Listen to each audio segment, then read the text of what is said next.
All right, welcome back to the show live from KTSW Studios. I'm Parker Ray, and the Friday crew joins me, but we have a special guest, calls in every Friday, the award-winning sportscaster, Texas State's own Cordell Patrick, and I hear he also has a special guest on the line as well. So, Cordell, how you doing, and who's your special guest?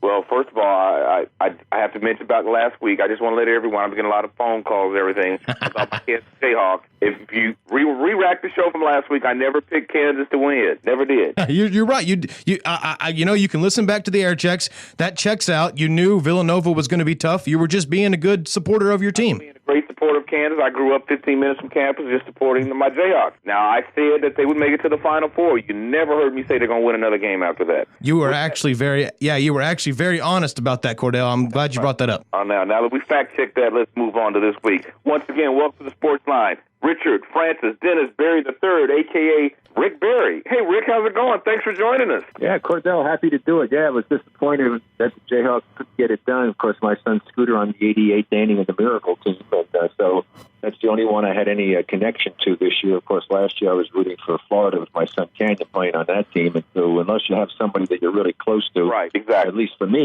me, it doesn't matter. I just hope it's a good game. And unfortunately, that game was not a good game. No, it was not. Rick, we're honored to have you, Rick. We've only been doing this for a couple of weeks. Our first guest was, as I told you earlier, Rick, George Gervin. We were honored to have him on.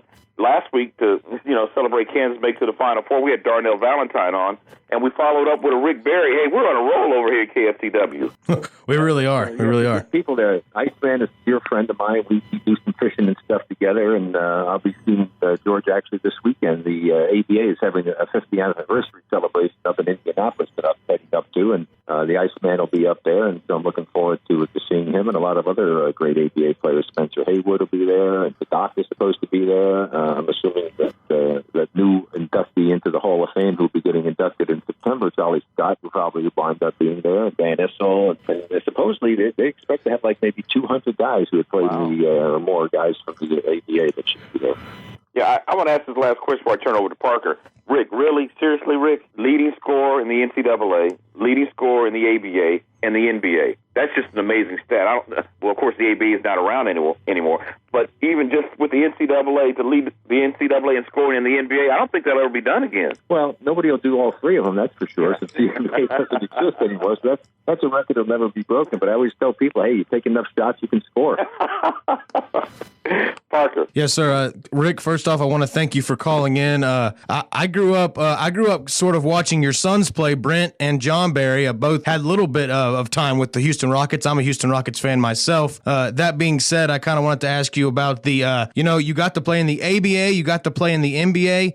Not many players get to say they did both, and you were very successful in both leagues, I might add. I just wanted to know what the difference was between if there was any difference between the competition in the ABA versus the NBA, and what were the two different experiences playing in both leagues? Well, actually, the teams weren't as good as teams in the NBA because they had so much more depth. They had been around for a long time, but obviously there were a lot of great individual stars, and they did have some very good teams over the years. And, a lot of the Rockets teams were good teams, and certainly the Kentucky Colonels with Artis Gilmore and Dan Issel and Louis Dampier, all Hall of Famers. So, yeah, but the difference was it was a real super up-tempo style of game, more guard-oriented, didn't have a lot of great big men.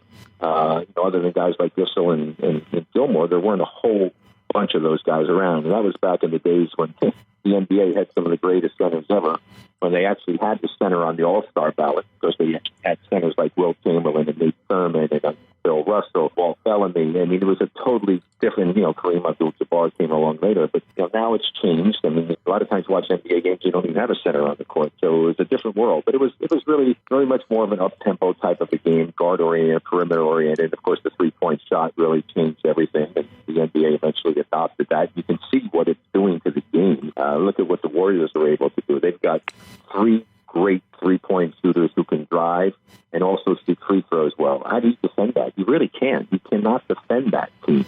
And you just have to pray that the Warriors aren't on their game and not shooting the ball well to have any chance at all of beating them. And I think you're going to see more and more shooters developing and coming into the game. And I've always said that if the three-point shot was used judiciously and properly, it's an incredible weapon because it opens up the floor for other opportunities. but you can live and die with it. I mean, a couple of seasons ago when the Warriors lost the Cavaliers, they died with the three-point shot. I mean, unfortunately, Draymond got suspended in that series, but in the final game, Game 7 at home, the last 4 minutes and 20 seconds of that game, you go back and watch the tape, other than a breakaway layup that Draymond Green had that I think LeBron James made the play of the series and blocked that shot, which I think if he hadn't done that, I don't think Cleveland could have won. The Warriors took everything from the perimeter. It was all perimeter, three-point shots. I mean, and they didn't make anything, and they killed them. For those listening out there, Rick Barry, of course, drafted by the San Francisco Warriors, who, of course, then turned into the Golden State Warriors. Now, Rick, I don't even know if you can do this, but I'm going to ask the question and see if you can rack your brain to come up with the answer. Is there a most memorable moment in your basketball career, ABA or NBA, something that stands out? Well, since you mentioned it, you asked the question that way, I have to give it a little bit more thought. I mean, if it was just my most precious memory as basketball, would have been sitting in the stands watching my son Scooter what turned out to be the winning free throw against Oklahoma in the 1988 NCAA championship game. Well, you can have two answers. There you go. Yeah, well, that's my answer for just my most memorable basketball memory. But from the standpoint of my career, it would have to be winning the championship in '75. I mean, we had a team that was the greatest upset in the history, I think, of not only the NBA in the finals, but all the other major sports. I always tell people, tell me another team in the major sports in this country, or a team that was as big an underdog as we were, that wasn't even supposed to be a playoff team, winds up getting to the finals, and is supposed to be the biggest mismatch in the history of the league, and we're supposed to get swept, and we sweep the team that was supposed to sweep us. It doesn't get more dramatic than that, and I think that was an incredible accomplishment. I don't think my teammates got the credit they deserve. I don't think our team got the credit that we deserve. They've done all these 30-30 and all these different features on all these other teams and things that happen, and nobody's ever done anything on that, which is an incredible accomplishment that took place. And we were a team the way a team should have been, a team that everybody pulled together, everybody sacrificed, everybody tried to do what was best for the team, not for themselves. And it was like a family. So without question, that would be my fondest memory. Yeah. Cordell Patrick, the Snake from Los Angeles, California, talking to Rick Barry. Also back in the studio, Parker Ray in San Marcos. Next question, Parker. Yes, sir. So, Rick, I obviously you're a Warriors guy, and rightfully so. You paved the way for that franchise. Coming from a Rockets fan, I just want you to be completely honest with me. I think we can go ahead and say the Rockets and Warriors are probably going to play in the Western Conference Finals. How do you see that series going, and do you give the Rockets any chance to beat the Warriors and go to the NBA Finals? There's always a chance, and unfortunately, the Warriors are obviously not anywhere near it 100%. They just got KD and Clay back, and Draymond is still not 100%. Clay, we don't know when Steph's coming back, so there are a lot of big question marks with the Warriors as to whether they're going to get themselves back healthy enough to be able to defend their title. And the Rockets, for a while, they were playing an unbelievably great basketball. They had an amazing record, and it's just a matter. I think if I was a Rockets fan and involved with the Rockets again, I would be concerned that maybe they peaked a little bit early, because it's hard to maintain that high a level of performance. And maybe they peaked a little bit early. Who knows? But it's still, it's still a little bit early. You still got a number of games left, and let's see what happens and who's the healthiest going into the playoffs and how well they're playing at that time. And you can make a better evaluation. I always get a kick out of when I have some of the talking heads on TV, all this purported experts, talking about the playoffs in freaking December and January and February. Are you kidding me? Like, what's going on then is irrelevant.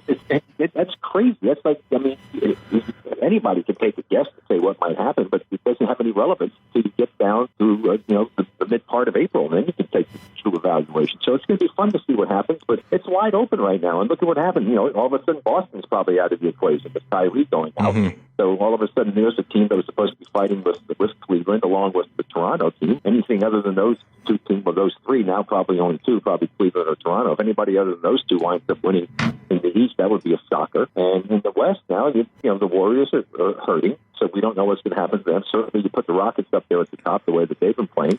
If Kawhi Leonard comes back, there's not a lot of time left. Now, if he came back, then you still got to throw San Antonio into the mix because they're always still very dangerous. But right now the Rockets are at the top. The Warriors would have to be secondary right now. And then the only other team that you can throw into the mix that's been playing exceptionally well of late would be the Portland Trailblazers.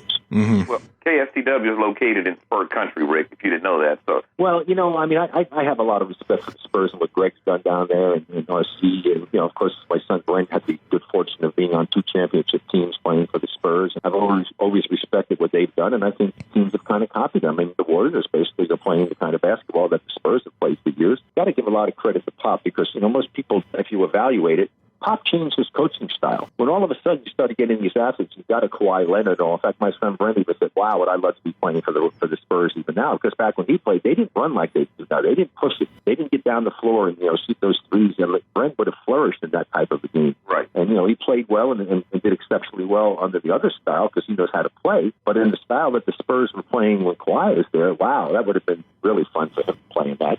Give Pop credit, he was willing to make a change. He wasn't so stuck in his own ways that, no, we're going to play the game this way. No, you adapt the game according to the personnel that you have offensively. You have to do that. Yes, sir, Rick. So I thank you. I obviously just want to thank you again for calling in. I got one more question for you.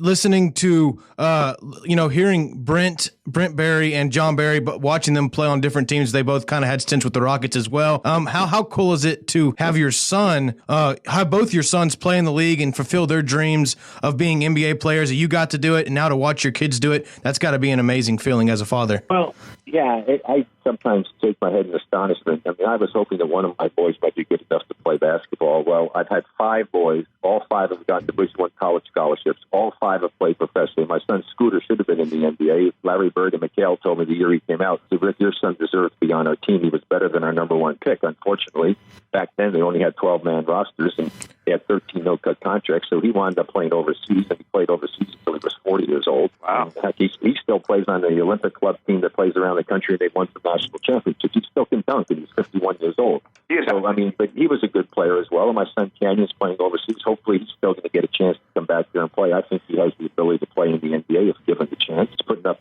terrific numbers where he's playing, but he just needs to get an opportunity, and we'll see what happens, this coming season when he comes back home from overseas. So it's a pretty remarkable situation when you think about it, to have that many boys to be able to excel, and then for them to go in. And even Scooter and Drew also did some broadcasting work that did quite well. So you tell me the odds on a father having 5 sons, all 5 following his footsteps in professional basketball. 4 have already done broadcasting, and I know that my son Canyon could be great because he's a pretty bright kid. I mean, he's 5 credits away from getting his master's in nuclear engineering. So, and he was the All-American, number 1 All-America, All-America player, academic All-America player of the year last year when he was at Florida. So, pretty remarkable accomplishment. So, yeah, it's an amazing story, and I'm just thrilled to death that they're good kids. They haven't done anything to for them to be ashamed of, or me to be ashamed of. They've just done wonderful things with their lives. Hopefully, my youngest son will have the same opportunity that my other 3 of my boys had to play in the NBA. Hey, Rick, sounds like a great story. With that said, Rick, I do have the rights to do George Gervin's book. So, I mean, if you're looking for somebody to do that story, Rick, I'm your man.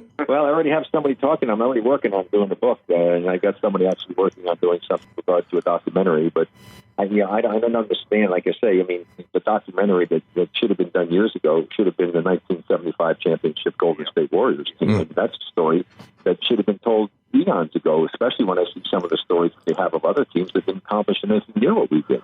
Yeah. Hey, Rick, we're going to get you out of here on this question.